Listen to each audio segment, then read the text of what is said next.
I can't take it anymore. It's too much. And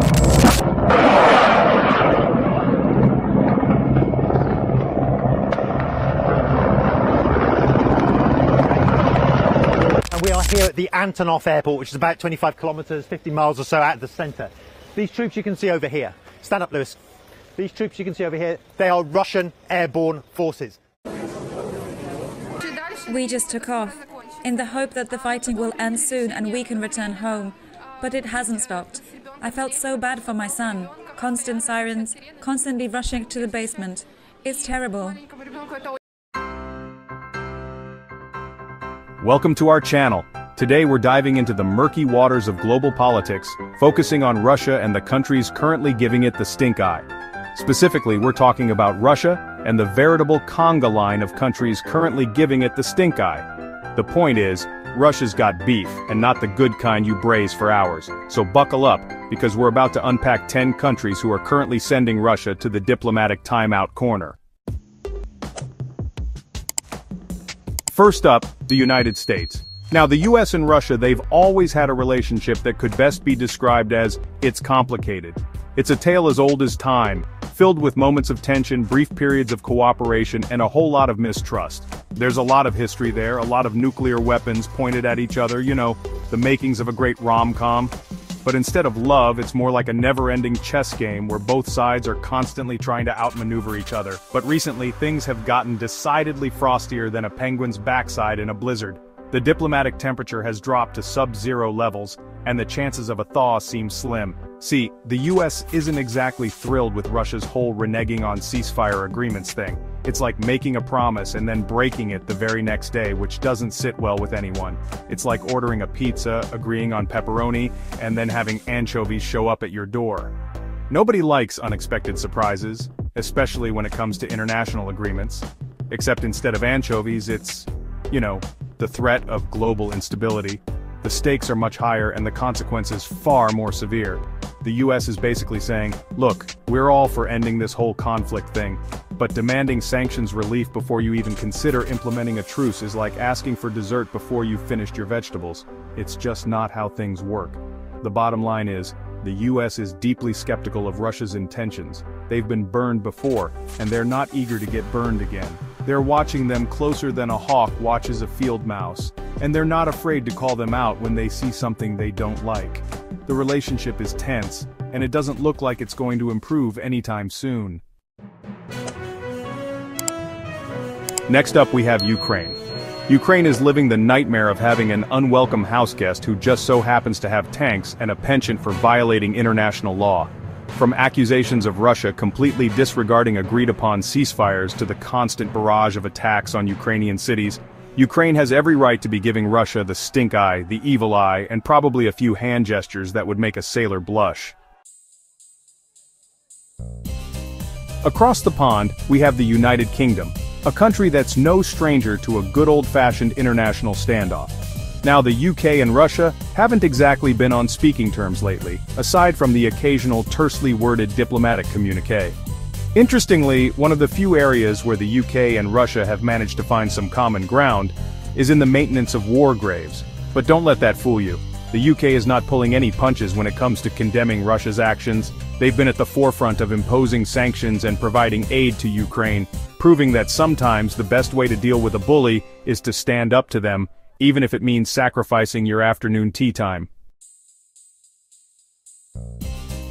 Let's be honest, Poland knows a thing or two about dealing with Russia. Their history is a long and complicated one, filled with moments of tension, conflict, and resilience. They've been stuck next to them on the geopolitical map for centuries, and let's just say it hasn't always been a picnic. From historical invasions to modern-day political maneuvering, Poland has seen it all. So when it comes to Russia's actions in Ukraine, Poland hasn't exactly been shy about sharing their opinion. Their leaders have been vocal, their citizens have protested, and their media has covered every angle. They've been some of the most vocal critics of the invasion, and they've been instrumental in rallying international support for Ukraine. Polish officials have taken every opportunity to speak out at international forums and meetings. Poland has not only condemned Russia's actions, but has also been a staunch supporter of EU sanctions against Russia. They've pushed for tougher measures, and have been at the forefront of the EU's response. They're basically saying, look, we're all in this together, and if you mess with one of us, you mess with all of us. This message of unity has resonated across Europe and beyond. It's the kind of solidarity that would make even the most cynical diplomat crack a smile.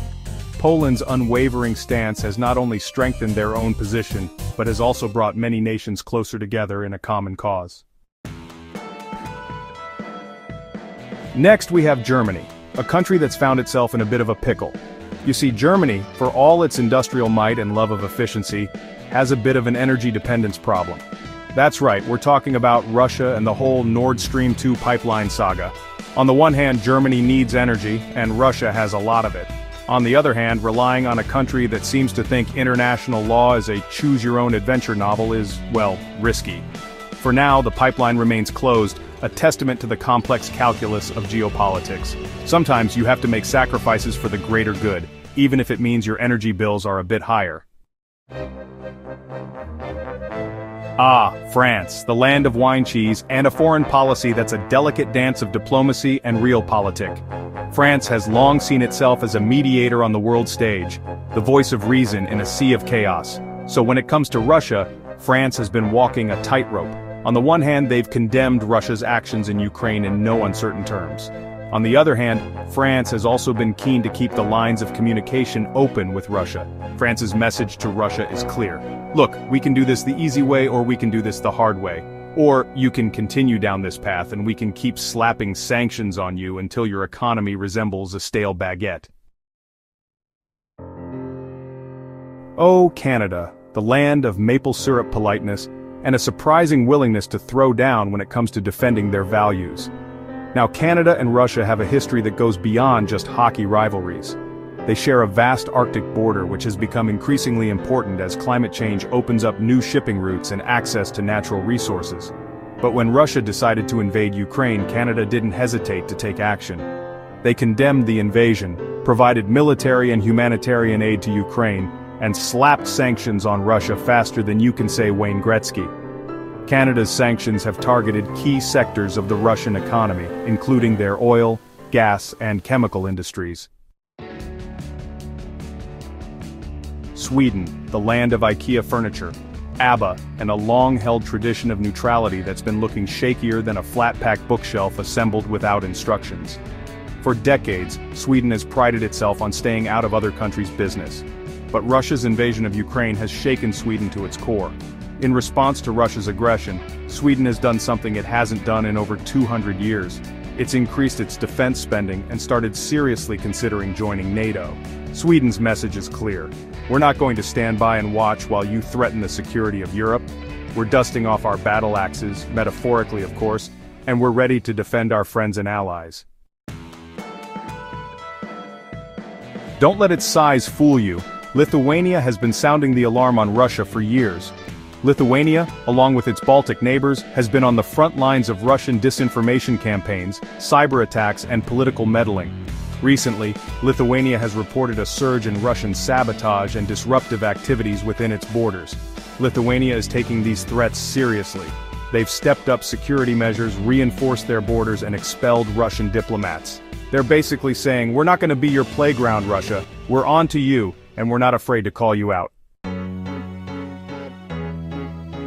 Finally, we have the Netherlands, a country known for its tulips, which have become a symbol of Dutch culture and history. These vibrant fields of flowers attract tourists from all over the world, showcasing the beauty and meticulous care that goes into their cultivation. The iconic windmills, standing tall against the picturesque countryside, are another testament to the Netherlands' rich heritage. But beyond these serene landscapes, the country has adopted a pragmatic approach to international relations, which has recently been replaced by a sense of urgency. For years, the Netherlands, like many other European countries, benefited from close economic ties with Russia. These ties were not just limited to trade, but extended to energy dependencies and various economic collaborations. However, Russia's invasion of Ukraine has shattered that illusion, bringing a stark realization of the geopolitical risks involved. The conflict has forced the Netherlands to reassess its foreign policy and economic strategies. Dutch officials have been among the most vocal critics of Russia's actions, warning against the dangers of isolationism and appeasement. Prime Minister Mark Rutte and other leaders have consistently emphasized the importance of a strong, united response. They've argued that the West needs to stand united against Russian aggression, and that now is not the time for half measures. This stance has been echoed in various international forums, highlighting the need for collective security. The Netherlands has been a strong supporter of NATO and has called for increased defense spending by its members. This commitment is seen as essential to maintaining a credible deterrent against potential threats. They're basically saying, we need to be prepared to defend ourselves because Russia clearly doesn't respect international norms or the sovereignty of its neighbors. This readiness is not just about military might but also about upholding the principles of international law and order. So there you have it, 10 countries that are currently giving Russia the side eye so hard it could start a fire. Look, international relations are complicated and it's rarely as simple as good guys and bad guys. But when a country repeatedly violates international law, invades its neighbors, and threatens global security, it's bound to make a few enemies along the way. Russia might have miscalculated just how much their actions would unite the rest of the world against them. The world is watching and they're not impressed. Thanks for watching. If you found this video informative, don't forget to like, share, and subscribe for more updates on global affairs. See you next time.